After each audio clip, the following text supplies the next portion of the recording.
அந்த காலத்துல ராஜாக்கள்லாம் தன்னோட நிலத்துல குதிரைய ஓட விடுவாங்களாம். அது எவ்வளவு தூரம் ஓடுதோ அவ்வளவு தூரம் என்னோட ப்ராப்பர்ட்டி அப்படின்னு மார்க் பண்ணிக்குவாங்களாம். ஆனா இந்த மாதிரி நம்ம இந்தியாவோட நிலப்பரப்பு என்ன அப்படின்னு நம்ம யோசிச்சோம்னா மேப்புக்கெல்லாம் போகாதீங்க.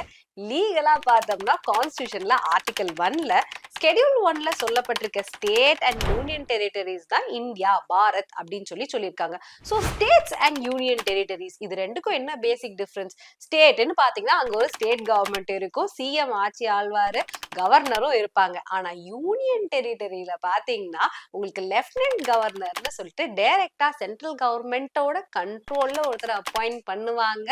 நீங்க உடனே கேட்கணும், மேம் இங்க பாருங்க புதுச்சேரி சிஎம் இருக்காங்க, டெல்லியில பாத்தீங்கன்னா நம்ம கெஜ்ரிவால் இருக்காரு, என்ன நீங்க சொல்றீங்க அப்படின்னு பாத்தீங்கன்னா டெல்லி நம்ம நேஷனல் கேபிட்டல் டெரிட்டரியா இருக்கட்டும், புதுச்சேரியா இருக்கட்டும், ஜம்மு அண்ட் காஷ்மீரா இருக்கட்டும், இதுல எல்லாம் சிஎம் இருப்பாங்க. ஆனா அந்தமான் அண்ட் நிக்கோபார்ல பாத்தீங்கன்னா லெப்டினன்ட் ஜெனரல் தான்.